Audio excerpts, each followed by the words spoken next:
আজকে আমি গাছের থেকে বেগুন তুলে টাটকা বেগুন দিয়ে একটা দারুণ রেসিপি করে দেখাবো, যেটা কিন্তু একবার খেলে বারবার খেতে ইচ্ছে করবে। এক থালা ভাত কিন্তু নিমেষে শেষ হয়ে যাবে। নমস্কার বন্ধুরা, কেমন আছেন সবাই? আমি ভালো আছি, আশা করি আপনারাও ভালো আছেন। আজকে আবারও একটা নতুন ভিডিও নিয়ে চলে এসেছি পাঁচফোড়নে। দেখো, আমি বাগানে চলে এসেছি। গাছ থেকে টাটকা বেগুন তুলে আজকে আপনাদের সঙ্গে একটা দারুণ রেসিপি শেয়ার করব। গাছের যে কোনো সবজি গাছের থেকে যদি তুলে সঙ্গে সঙ্গে রান্না করা হয়, সেটা কিন্তু খেতেও যেমন ভালো লাগে আর শরীরের পক্ষেও উপকার। দেখো, একটা বেগুন গাছে কত বেগুন ধরেছে দেখো। অনেকটা বেগুন গাছ আছে, কিন্তু এই লম্বা বেগুনগুলো কিন্তু একটা মাত্র গাছ আছে, আর একটা গাছেই কিন্তু প্রচুর পরিমাণে বেগুন ধরেছে। এই বেগুনগুলো দিয়ে মাছের ঝোল বা ভাজা বা বেগুন দিয়ে আজকে যে রেসিপিটা করব, সেই রেসিপিটাও কিন্তু দুর্দান্ত লাগে খেতে। আর গাছের থেকে সবজি তুলতে কিন্তু সবাই আমরা ভালোবাসি। যদি নিজের গাছে যদি কোনো সবজি গাছ লাগানো হয় বা ফুল গাছ, যে কোনো গাছ যদি লাগানো হয়, সেটাতে ফুল বলো বা ফল বলো যদি ধরে, তাহলে কিন্তু তখন মনটা কিন্তু খুবই ভালো হয়ে যায়। দেখুন বন্ধুরা, বেগুনগুলো কিন্তু আমি বেছে বেছে তুলে নিচ্ছি। এর মধ্যে কিন্তু পোকাও আছে, সেগুলো কিন্তু বাদ দিয়ে আমি রান্না করব। অনেক দিন বেগুনগুলো তোলা হয়নি আমি ভিডিও করব বলে, তো সেই জন্যে কিছু কিছু বেগুন পোকা লেগে গেছে, সেগুলো আমি বাদ দিয়ে আমি রান্না করব। আজকে যে রেসিপিটা করব, যদি একবার করেন সত্যি বলছি খেলে কিন্তু ভুলতেও পারবেন না। দেখুন, বেগুনগুলো নিয়ে এসেছি। এবারে একটা জামের মধ্যে, থালার মধ্যে জল নিয়ে আমি বেগুনগুলোকে প্রথমে ধুয়ে নেব। এরকম রেসিপি যদি না বানিয়ে থাকেন, তাহলে বাজার থেকে এরকম বেগুন তুলে এনে কিন্তু একবার করে দেখতে পারেন।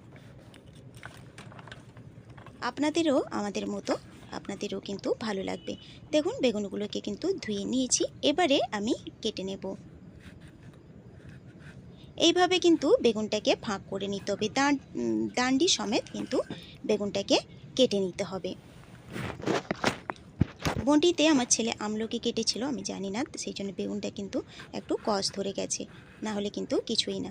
দেখুন বন্ধুরা, বেগুনগুলো কিন্তু একদমই কিন্তু কচি বেগুন, বীজও তেমন হয়নি। সমস্ত বেগুনগুলোকে এইভাবে আমি কেটে নেব। একটাও কিন্তু, যেগুলো কাটছি তার মধ্যে কিন্তু একটাও পোকা নেই। যেগুলো পোকা ছিল, খারাপ ছিল, সেগুলো কিন্তু আমি বাদ দিয়ে দিয়েছি।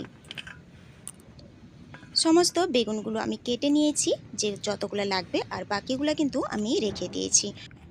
এবারে বেগুনগুলোতে লবণ হলুদ মাখিয়ে নেব। প্রথমে আমি দিয়ে দিলাম লবণ, এবারে দিয়ে দেব হলুদের গুঁড়ো, আর দিয়ে দেব অল্প একটু লঙ্কার গুঁড়ো।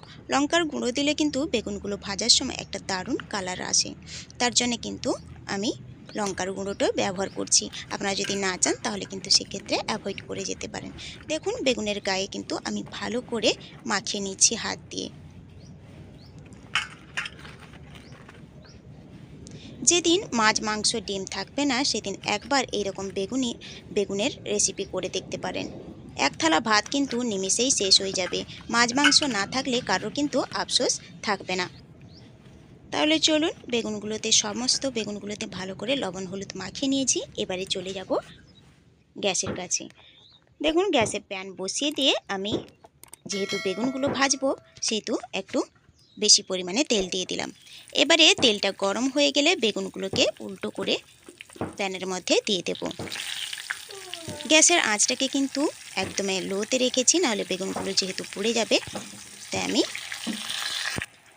লো টু মিডিয়ামে রেখেছি গ্যাসের আঁচটাকে। বেগুনগুলো ভাজা হতে হতে একটা মশলা বানিয়ে নেব। নিয়ে নিচ্ছি হলুদ সর্ষে 2 চামচ, আর পোস্ত নিয়ে নেব 3 চামচের মতো। এখানে কিন্তু কালো সর্ষেও ব্যবহার করতে পারেন। প্রথমে এগুলোকে গুঁড়ো করে নেব, তারপরে জল দিয়ে একটা মিহি পেস্ট তৈরি করে নেব। এবারে পেস্ট হয়ে গেছে, এবারে বেগুনগুলোকে উল্টে পাল্টে একটু লাল করে ভেজে নেব। আর এই বেগুনগুলো কিন্তু ভাজতে গেলে কোনো কিছু ঢাকা দেওয়ার প্রয়োজন হয় না, খুব তাড়াতাড়ি ভাজা হয়ে যায়, সেদ্ধ হয়ে যায়। দেখুন, ভাজা হয়ে গেছে। এবারে আমি বেগুনগুলোকে তুলে নেব। এই বেগুনগুলো তুলে নিয়ে বাকি যে বেগুন আছে সেগুলোও ভেজে নিয়ে আমি ফিরে আসছি। বন্ধুরা, পাশে থেকো। দেখুন বন্ধুরা, ভাজা হয়ে গেছে। এবারে যে তেলটা আছে সেই তেলের মধ্যে হাফ চামচের মতো কালো জিরে দিয়ে দেবো, আর দিয়ে দেবো 3 থেকে 4টা চেরা কাঁচা লঙ্কা। এটা মশলার থেকে ভালো একটা ফ্লেভার বেরোলে যে পেস্ট তৈরি করে রেখেছিলাম সেই পেস্টটা আমি দিয়ে দিলাম। মিক্সি বাটিটা ধুয়ে অল্প একটু জলও দিয়ে দেব। বন্ধুরা, এই পর্যায়ে এসে যদি লাইক দিতে ভুলে গিয়ে থাকেন তাহলে অনুরোধ করব একটা লাইক দিয়ে দেওয়ার। আর আজকের ভিডিওটা যদি ভালো লাগে তাহলে আপনারা আপনাদের আত্মীয় স্বজনদের সঙ্গে একটা হলেও শেয়ার করে নেবেন। আর এই ভিডিওটা যদি নতুন কোনো বন্ধু দেখে থাকেন তাহলে অনুরোধ করব আমার চ্যানেলটিকে সাবস্ক্রাইব করে পাশে থাকা বেল আইকনটি প্রেস করে অল নোটিফিকেশন করে দেবেন, তাহলে প্রত্যেক দিনের ভিডিও সবার আগে আপনার কাছে পৌঁছে যাবে।